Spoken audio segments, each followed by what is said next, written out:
Okay, everybody, this is lesson 7 for grade 12 essential math. Home finance units, maintenance and energy efficiency. If you decide to purchase a home, there will always be daily costs to maintain a house. Everything from simple cleaning up to upkeep of appliances and equipment like furnaces and water tanks. Many of these tasks cost money and time in order to preserve the integrity of your home. What we call preventative maintenance consists of small, I'm writing kind of big, repairs that are done to keep maintenance problems from becoming larger and more expensive to fix. An excellent example of this is taking care of your roof. Now, for example, actually that'll be example 1, so we'll talk about it for example 1. Now, why is preventative maintenance important? Well, I'll call that the A question here. The answer to the A question is spending smaller amounts of money now can help you to avoid large emergency repairs later. So that's the A answer. And then I guess the B question is, well, then how do you do that? How do you budget for that? And I'll say for that and this is kind of an estimate, widely accepted rule of thumb. Do you guys know what that expression means? A rule of thumb. In other words, it's not like the law or anything. It's not a rule written in stone, but it's like just kind of an estimated rule. In fact, I think the actual phrase comes from the time when it would have just been prohibitive to actually own a tape measure or a well-designed ruler. So you just measure things by, it's about a thumb's wide. So your widely accepted rule of thumb is to save between 1% to 4% of your home's value per year. Okay, now, does that mean if I live in $1 million house, quick, what's 1% of $1 million? No, that'd be 10% of $1 million. 10,000, right? Knock off 2 zeros. So, I gotta save 10,000 a year for maintenance and repairs? Probably not. So this might be a rule of thumb that's more for people in a little less extravagantly valued houses. Let's say you had a $300,000 house. Quick, what's 1% of 300,000? $3,000. That's more like it. If you can manage to save about $3,000 a year, that would be perfect for if, I got to replace my water tank. We got to replace the air conditioner. We've got to have some things on the roof fixed. Right? The fence fell over. We got to replace the fence. Those kinds of little maintenance things. If you're putting aside $3,000 a year, $4,000 a year by saving, you're ready for that. And then, of course, if a year goes by, or a couple of years go by, and nothing major went wrong that you had to put the money in, you could use that money for something else in your house. Right? Buy new furniture, get a new fridge. Right? It means less that you'd have to rely on borrowing money or using credit to have to pay for things you got to fix. And because what do you have to do if you're paying for things using credit or a loan? Then you're paying interest. Whereas if you were saving that money in case you needed it, you're not paying any bank or any credit company any interest. So it's much better to save and have what's called a rainy day fund. How often? It's funny that they call it that. Once again, I guess they're talking about having a leaky roof. Roof seems to be a big part of this lesson. It is our first example, actually, too. But first, before we hit that example, emergency repair costs arise if proper maintenance isn't kept up or if an unexpected event occurs. These repairs are more expensive than routine upkeep. It's important to have a backup emergency fund. Again, somewhere around $4,000 would be a good fund to have set aside, so that if that situation popped up, you're able to pay for them. If you do not have the money set aside, you may have to borrow money from the bank through a loan or line of credit, and then you pay interest. Whereas if you had the money saved, you're not paying any interest. Often these repairs need to be addressed immediately and cannot be put off very long until you can come up with the money to cover them, right? Like, for example, again, what if your hot water tank stops working and it needs to be replaced? Or your furnace. The fence fell over. We could maybe go a year without a fence as long as you don't have a dog that needs to be fenced in. But some things that need fixing around your house or your property cannot be put off. Again, your heating system, your water system, the roof. Okay, let me know if I'm going too fast. Here's example 1. The roof on Henry's house is about 5 years old. With good care, it should last another 15 to 30 years. Suppose Henry does not do any preventative maintenance. What expensive emergency repairs might he have to do later? Okay, well, first of all, A, what regular jobs should he do to try to prevent an emergency? Well, first thing he should do is maintain and clean, and by clean I guess I mean clear out, the eaves troughs.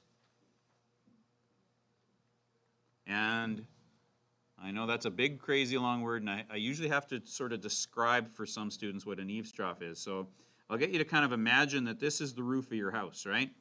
Maybe yours isn't quite that steep, but you get the idea. Remember that there's a little gutter along each edge. Okay, I'm going to turn this into a 3D picture now. So that gutter runs all the way along the edge like that, and then at one end, usually it empties down into a pipe, and that pipe, that's called your downspout, and then the water comes out from, so the water rolls down your roof into the eaves trough, down the downspout, and then harmlessly into your yard somewhere. Hopefully not too close to the foundation of your house. We'll talk about that some more too in a minute. But anyway, this trough, this gutter, is an eaves trough, and if leaves and junk from the trees in your neighborhood or stuff build up in it, well, then it can't do its job. Then the water is going to pile up in here and fill up. Then if it freezes, well, first of all, if it's just water even, if it fills up right to the top, it's now always touching the edge of your roof. And your roof's wood, so it's going to cause rot. So your roof's going to get rotten. If it turns into snow and ice, then that builds up, and then all of the snow and ice that's normally going to melt off and run away and be fine is now just going to pile up and eventually seep its way through your shingles and cause your roof to leak.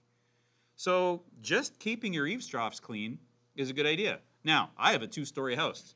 Do I look like the kind of guy that wants to climb up on a ladder and clean out the eaves troughs? No. So I pay someone to do it. I do it twice a year. I think it costs me probably $150 each time. $300 a year to avoid having to get a new roof in 5 years is a pretty good investment. I do not mind paying that at all. While we're at it, we should also, even if the eaves troughs are working just fine, some years you just get too much snow. Snow and ice buildup. Now here in Winnipeg, especially this year, I know we just had a snowstorm yesterday, but overall we had kind of a sub-average year for how much snow we had, I think. We've had years, last year we had a lot of snow, but there are some places that get way more snow than we do. Closer to the mountains, the Rockies, they get way more snow than we do. And if you don't actually remove the snow from your roof, you're taking a very big risk that your roof will just start cracking. There have been situations where roofs have collapsed just from having too much snow on them. Now, that's not usually houses. That's usually businesses that have larger, flatter roofs. Hockey rinks are a big one. That's a very large, wide roof, and of course, underneath it, there isn't a whole lot of structural support because it's an open, hollow building. And I always found it really interesting that there was an NHL player named Richard Zednik. He played in the 1980s and 1990s. He is one of a couple players who has nearly lost his career and nearly lost his life because a skate cut him in the neck. And do not Google it. It is on YouTube, and it is extremely grim and scary. But yeah, a skate cut him in the neck, just about killed him. And then, literally the year after he retired, he was coaching his son's pee-wee team back home in Russia, and they were kids are all skating on the ice, and people started hearing a weird noise, like a creaking sound. So they evacuated. He was the last one to leave. Literally, he took one step out of the hockey rink, and the whole thing collapsed from snow being on top of it. So if you want to buy a lottery ticket, get Richard Zednick to buy you your lottery ticket. This is the guy who has cheated death twice. Seconds from a building collapse, and a skate took his neck out, and he's managed to survive them both. Crazy. Anyway, that's just one example. This does happen quite a bit in places where there's more snow than we have. Now, would I, on a year with a lot of snow, am I going to climb up on my roof? No, I'm going to pay somebody to do it. There are actually cool tools for that, too. There's these weird kind of poles that people have where you kind of push the pole over the snow, and then you pull on a slat that goes through the pole, and it cuts the snow on your roof into cubes and then knocks it down. It's really neat. I would pay somebody to do that if it was a year where I had tons of snow, because people underestimate how heavy snow is, except for the people who got to shovel it. They know how heavy it is. All right, so ice and snow buildup, we deal with that. And this is a big one too. Ever look at a roof? Of course, you know that the things that are on your roof, most roofs are made out of shingles. Shingles are pieces of tar mostly, and I guess there are some plastics in them nowadays, but they're mostly made out of like a fossil fuel, an oil product, tar. And they are hardened, and so that they're fairly stiff, but they have some give to them so that as the roof changes, the wood underneath these shingles changes over time. We should be listening and not playing on our phones. We tack these down with nails, and that's what makes your roof. These shingles are all nailed down. Sometimes when you're walking through a neighborhood and you can see the rooftops, you'll notice sometimes the little corners of the shingles might be starting to pull upwards. That can be very bad. So nail down loose shingles. Of course, you could, if they're too curved up, you could just replace them. Once you have your roof done, they'll always give you whatever's left from the box that they didn't use. Hang on to them. You can replace old shingles that are starting to not do their job anymore. All it takes is for a little corner to start coming up, and then as the water runs down, instead of running down to the eaves trough, it starts leaking into your roof. And that gets into your attic. And that can lead you to emergency repairs. I mean, obviously, if you have to replace the roof, you're talking about maybe $20,000, depending on how big your house is. 15 is maybe the cheapest you're going to get a new roof these days. Or you could have water damage in the attic. That's, of course, the space above your second floor ceiling but below your roof. That's called your attic. And that's where the majority of your insulation is, right, to help keep heat in your house. So if that stuff gets wet and moldy and rotten, well, then it doesn't take much. It does not take much water to damage things. Water is extremely destructive on the inside of your house. So if your insulation gets wet too often, it's not going to do its job. It's not going to keep your heat in, and of course, it now gets mold to grow. Mold can cause cancer.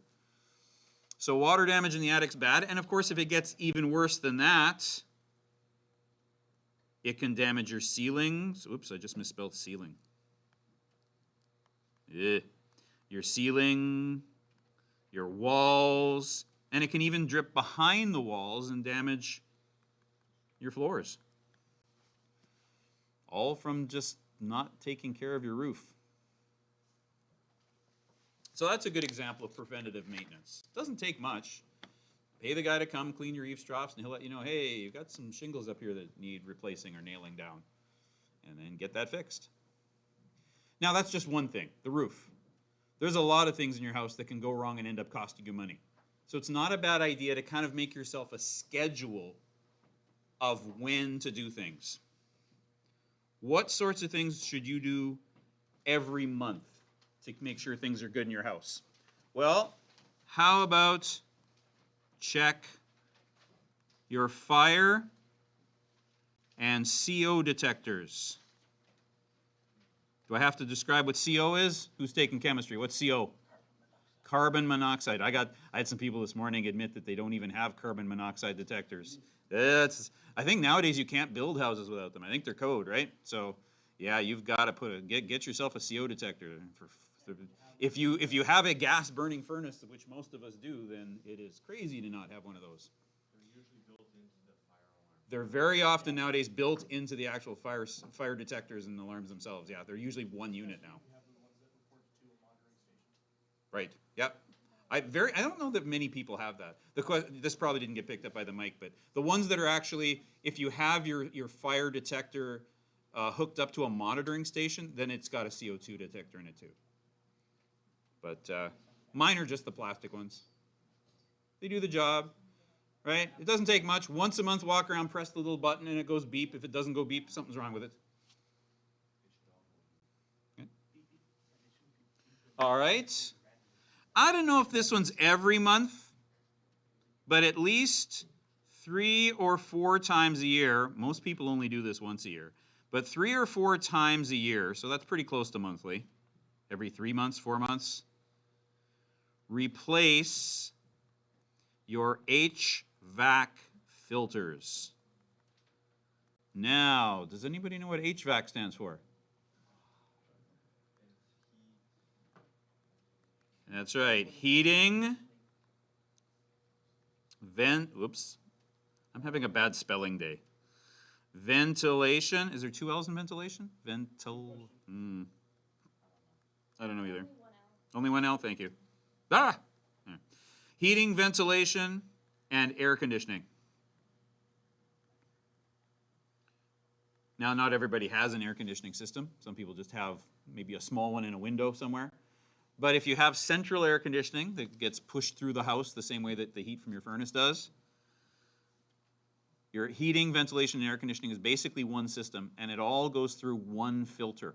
You've probably seen these filters before. They're usually kind of rectangular prismic cardboard with like what looks like sponge or cotton in the middle. They look, there you go. The stuff in the middle kind of looks like a dryer sheet. You know, those bounce sheets? It's that kind of material. And most people change them once a year, but you really should do them, especially if you have pets, because pet hair gets through those things a lot and gums it up. So yeah, you're supposed to do it every like quarter, 3 to 4 times a year. And another good time if you've just done a house renovation or project, because the drywall dust and stuff, and that just gums it up. So change them more frequently is a good plan. It helps keep your system, your actual HVAC system, running properly. It's not struggling to push the air because there's a bunch of stuff gumming up the filter. And this is something you should do, again, maybe not every month, but at least several times a year, is clean out your dryer vents.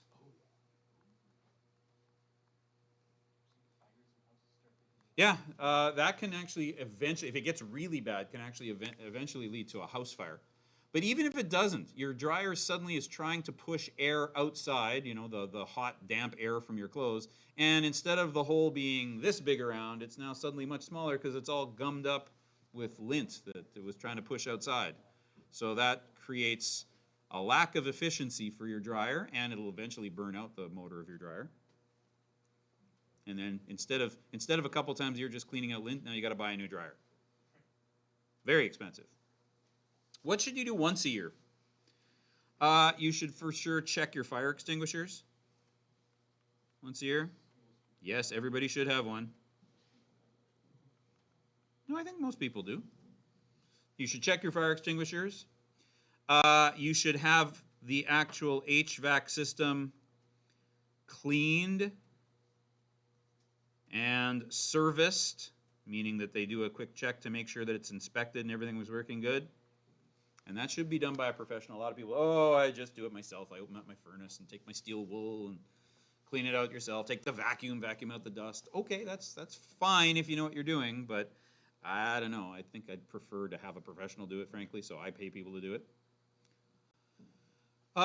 Especially if you live somewhere where there's a good chance that you could have sewer backup or overland flooding, you probably have something called a sump pump, and that's something you should check to make sure, or test once a year to make sure that it's actually doing its job. Most sump pumps, they have an actual test button right at your electrical panel. You can press it, you can hear it working, and then there you go, I know it's working. Because they don't kick on until there's water. Until the water below your house gets to a certain level, your sump pump doesn't do anything. But then when the water below your house gets to a certain level, the sump pump's supposed to help push it using, hydraulics, push it out to the city sewer system. So before it ends up in your basement. Now, I actually don't have a sump pump in my house. I just have a valve that hopefully will keep water from going upwards instead of downwards below my house. So it's called a backup valve. Okay. Even though I have that, I do have lots of old trees in my neighborhood. The trees on my property are probably 80, 90 years old. If I cut them all down tomorrow, the roots would still grow, right? So if I don't have this done every 2 years, in the 20 years I've owned the house, 3 times we've had water come up, sewer water come up through the basement, and each time it's because, not a lot, we usually catch it right away, but it's because of the stupid roots from these trees growing into the sewer system. And it's like, well, why don't you cut down the trees? It wouldn't matter, right? The roots are going to keep growing. So, not a bad idea for me. Now, some people might do this not once a year, but once every 2 years, once every 3 years. Have your sewer drains and your weeping tiles snaked. In other words, you call Roto-Rooter or AA Sewer Line or whatever company you want to work with, and they send a very large, it's basically a metal, it looks like a metal hose, but it's actually a solid piece of metal that has a little rotor at the end that looks like the bottom of your blender, those little knives at the bottom of your blender, and they send that through your sewer pipe. And anything that's in the way, it cuts up so that there's a nice clean line. So that, ooh, yeah, that's a good idea. Well, let me go back to the house. Weeping tiles don't look like tiles. Everybody says, oh, it's a tile. So it must be a tile. It looks like the thing stuck to the wall of my bathroom. No. At the bottom of your house, just under where the ground is, along the foundation, there is essentially a tube. The tube is supposed to collect the water that drains from your yard and ends up kind of pooling alongside the bottom of your house. Well, as it gets into the ground, the mud and the dirt around your house, it'll eventually kind of leak into the weeping tiles. And the weeping tiles are then connected to the big sump pit, right? The place that holds all the water under your house. So the same kind of holding area for all your sewer water and your sink water before it ends up heading out through the city sewer system. Well, your weeping tiles should empty into that too. But again, over time, they get full of dirt, they get full of soot. They should be flushed out. They may not be snaked out, but they'll be flushed out by a company that would do that for you. It's something you should think about doing, if not every year, at least every couple years. Usually, the guys who come and do your sewer system can tell. Like they can tell, oh yeah, your weeping tiles are fine. I can see the water coming through, and they'll let you know if they think that you need to have that done. But I get my sewer drain all the way to the street. In other words, they send it down through the main sewer hole in my basement, and they keep letting it out until they know they've hit the city. And it's funny, I get it done once a year. Some years they pull it back up and say, oh, we didn't really hit much of anything. So, oh well, I spent $200. It didn't really do much. But some years when they pull it back, there's all kinds of roots and weeds and stuff on it, because again, the trees in my property are growing into my sewer line, and there's really nothing I can do about that. Cut the trees down, they'll keep growing. So that to me is worth doing, because it's a major hassle if sewer backup happens. I just put new carpet in down there. I don't want it to get wet, especially with that kind of water. It's gross. So this is a good one. Get your sewer drains done once a year. For me, if you're somewhere where that's not going to happen, maybe every couple years. Speaking of every couple years, this is from an old textbook. There was a time when you wouldn't have to do this. Maybe you do this once every decades, 10 years. I'm going to change this to once every few years. Because there was a time when you bought things like a furnace or a hot water tank, you could expect to get 30 years out of them. That is not true anymore. So every few years, you should have your hot water tank inspected. Make sure it's not rusting out at the bottom, about to fail. Are you guys old enough to remember the Mythbusters show? Yeah, one of the myths they were just people watching this on YouTube are going to be like, my students were just offended that I thought they maybe didn't know who the Mythbusters were. One of the myths they were testing was that a hot water tank in a basement of a house was so neglected and had not been inspected for so long, and on the water tank there is a valve, a safety valve, so that if the pressure inside the tank builds up too much, it should just break off and steam would come out and let loose the pressure. Well, this had rusted solidly shut, and the myth was that when the bottom of this thing blew out, it launched the tank like 500 feet in the air or something just crazy, and just destroyed the whole house. So they actually tested it, and they actually made it happen. Your hot water tank is a dangerous thing. The amount of pressure that can build up in there is respectable. You respect how much pressure there is in your hot water tank. So yeah, get this thing inspected. Make sure that the valve is doing its job and that it's not rusting too much. And the reason why this book says every decade is, yeah, people used to get like 30 years out of a water tank. That's not true anymore.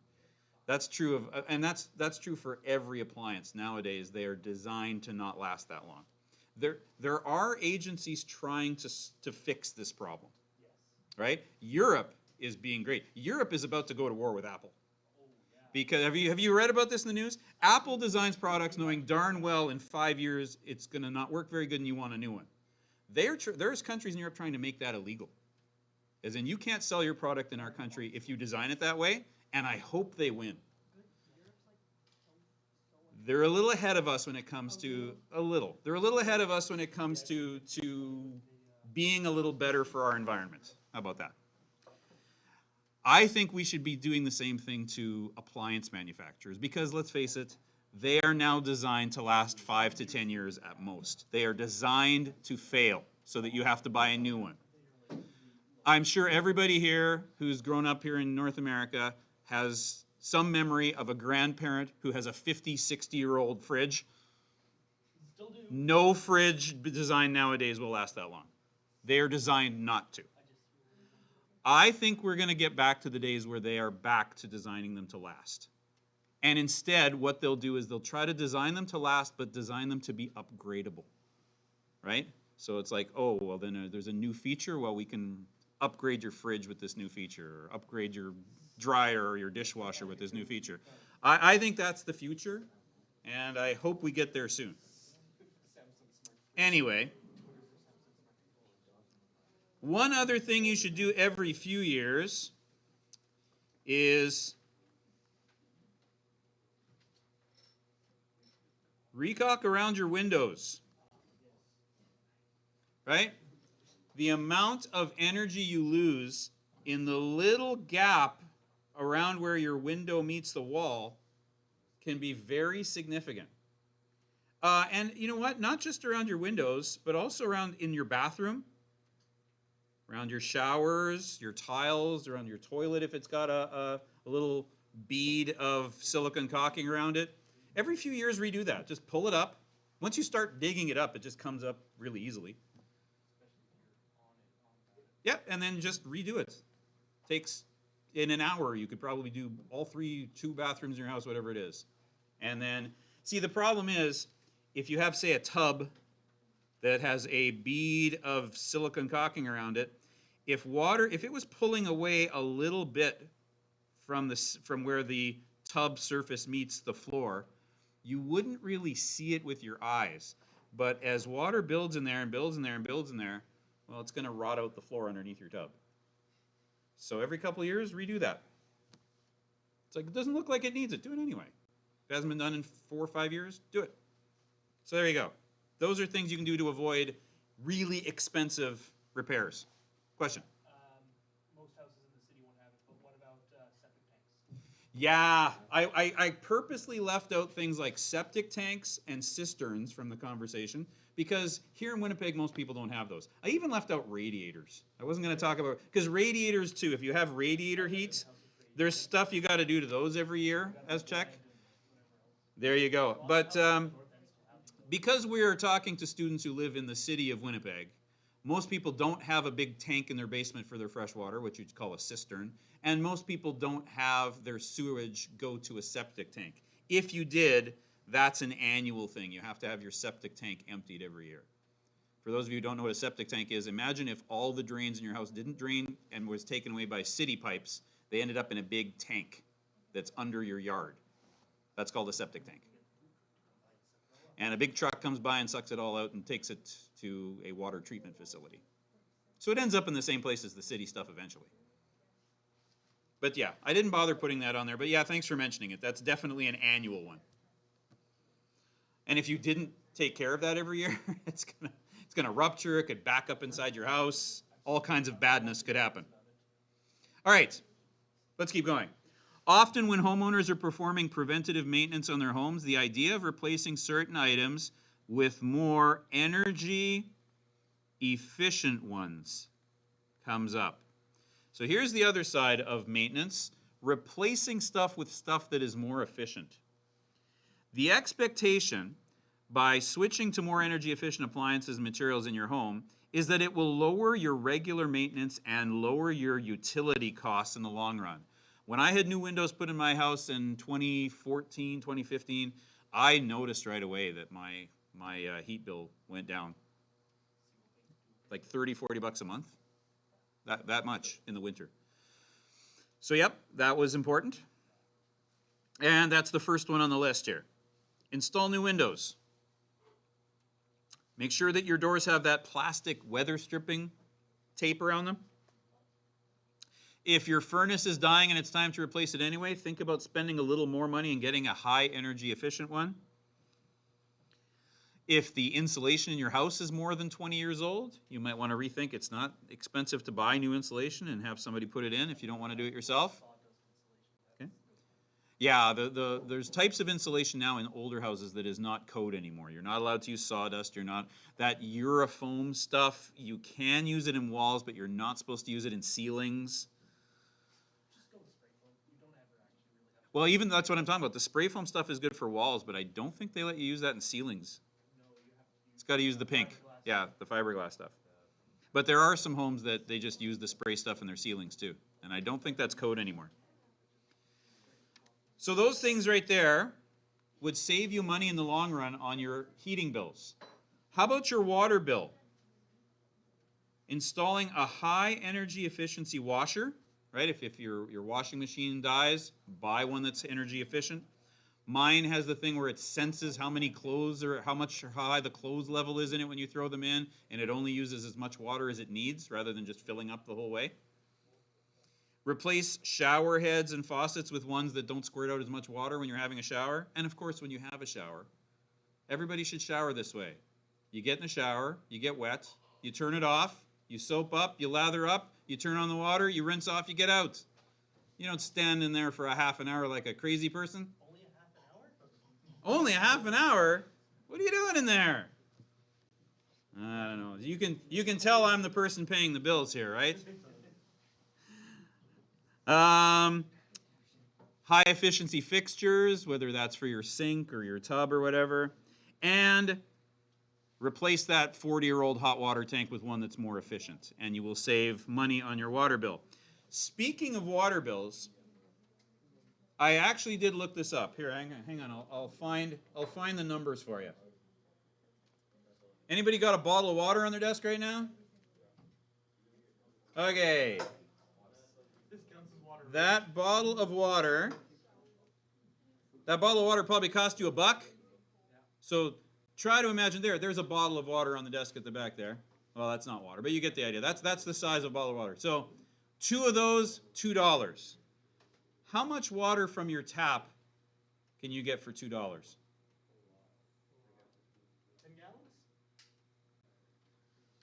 According to our 2023 rates, you get for $2 A cubic meter of water. I'm going to walk away from the microphone for a sec.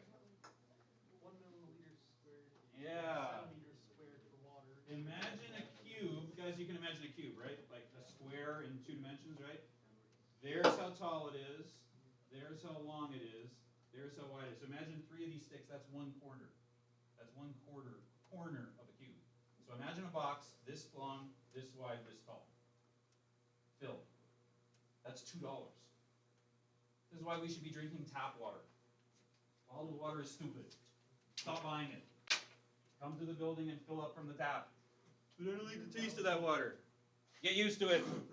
Buy that little Mio stuff to squirt in or whatever. 100 liters for $2. Now, having said that, that doesn't mean water is free, and that doesn't mean it's cheap if you have a leak. Check this out. The city of Winnipeg has on here, hang on a sec, I gotta find it. Oh, there we go, consumption. The city of Winnipeg has a leak kind of cost chart here. If you had a 1/16 inch leak in one of your water pipes, even if it was like, oh, well, it's outside and it just leaks onto the ground, I'll never notice it. That's costing you $15 a day. Now, a 1/16 of an inch is a lot. You'd notice like a steady trickle. If you had an 1/8 of an inch leak, that's $60 of water a day that you are losing. And if you had a 1/4 inch leak could be like turning on your garden hose. But if you actually did have a leak that much, you're looking at $248 of water a day. If you had a toilet that, you ever have that problem in your house where one of the toilets won't stop running? You flush it and you can hear it. Oh, usually all that happened is the plunger at the bottom of the tank isn't sitting right. But if you had that happen and didn't notice it happen, somebody flushed the toilet, you went away for a week, that is basically this leak right here. That could be $15 to $60 a day. All of a sudden your water bill is like 6 times more than it should be. What the heck happened? Oh, toilet leak. You left the tap running. You left the tap running, something like that. So, just out of, if you're curious, this is the breakdown of residential water use. Notice dishwashers are very small, right? Getting an actual now my dishwasher is a piece of junk. Bought a Samsung. I'll never buy a Samsung anything again. My dishwasher is not a great dishwasher, but still, if I was washing dishes in the sink and filling the sink with water, I'm using way more water. That's costing me a lot more money. Dishwashers are only 1% of the water we use here in Winnipeg. Notice toilets are the big one. And then showers, faucets, clothes that you're washing. Look at how much leaks is. 14% of the water Winnipeggers use is being just leaked. That's unfortunate. All right, let's get back to the notes here. All right. Let's do an actual oh, wait. Yeah, forgot one more thing. How do we reduce our electricity bill? Well, like I was saying at the beginning before I turned on the video, these things are gone. Those light bulbs are pretty much not for sale anymore here in Canada because, again, they are 95% inefficient. 5% of the electricity that hits this thing becomes light. So LED or other high-efficiency bulbs is what you replace these with. They're gone. Again, when it's time to replace your dryer, get one that's a high-efficiency one. Right? How about instead of having all bunch of electrical devices plugged into various places along the wall, you get yourself a power bar that you can just shut off the whole thing so that,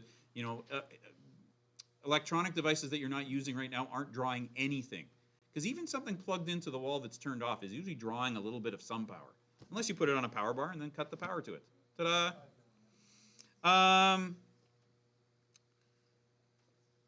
How many people put the dishes in the dishwasher, turn it on, and then they don't touch it again until morning when it's the next day, try to open it? Okay, if that was you, why did you bother having them air dried?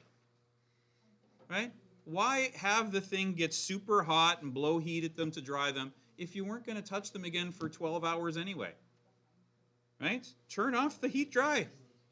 You'll save a whole lot of electricity, save money on your electrical bill, right? Absolute waste. All right, let's do some calculating. Oops. Example 1, or sorry, example 2. Keith is purchasing a new high-efficiency furnace. His two options are as follows. Option A, $5,000 for the furnace, but it'll cost him $100 a month in heating. Now let's assume that this is averaged,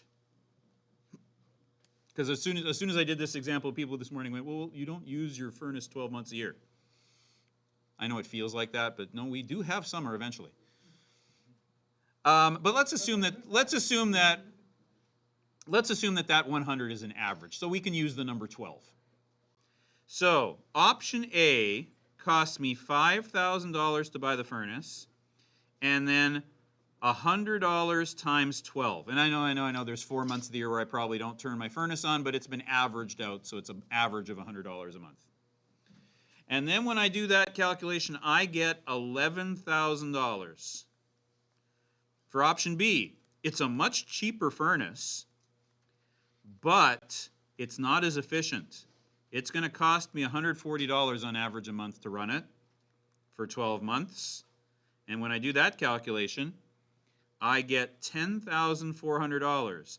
Therefore, oh, wait a minute, I forgot the times 5. Why did I times 5? Because it's 5 years. So trust me, those numbers already have the times 5 in it. So if I take those two things, well, as you can see, subtract them, and I would say, therefore, option A is $600 more expensive. So I guess I might say that the conclusion should be to choose B. What do you think of that conclusion? What do you think of that conclusion? How long are you going to keep owning the house? Exactly. I know we talked about how we can't expect as long out of appliances as they did in the old days, but I should get more than 5 years out of a furnace. Let's redo this calculation for 10 years. If we did it for 10 years, notice that the calculation, you still paid $5,000 for the furnace, but now it's $100 a month for 10 years, and I get $17,000 in heating cost. For furnace B, $2,000 for the furnace, $140 times 12 times 10, and I get $18,800. So option B is $1,800 more expensive. And what do you think the trend is going to be? Is, oh, well, A will get more expensive on the, or less expensive again on the next one? No, it's not going to work that way. The longer you have it, the better B gets. Or sorry, let me say that again. The better A gets, right? A was more expensive after 5 years, but B was more expensive after 10 years. B would be even more expensive after 20 years. So my conclusion would be, since I should get more than 10 years use from a furnace,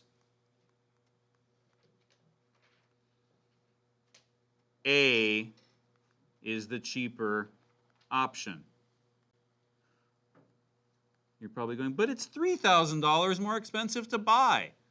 Yeah, but again, if you plan on staying in a house for 20 years, you are far better off actually spending the money on a high efficiency appliance.